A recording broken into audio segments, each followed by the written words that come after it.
আমি ভেবেছিলাম ভাইয়ের বল আমার বাহুবল,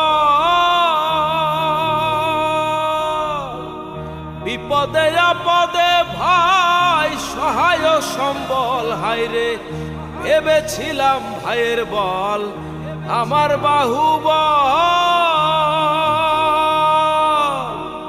বিপদে আপদে ভাই সহায় সম্বল। এবার ভাইয়ে বলে দাদা ভাগ কইরা দেওয়া আধা, ভাইয়ে বলে দাদা ভাগ কইরা দেওয়া ধায়। আমি জেনে শুনে গাধা হয়েছি গো সংসার আর সংসারী, মাইনা ছাড়া চাকুরি এই ঝকমারি আমি করে দেখেছি গো।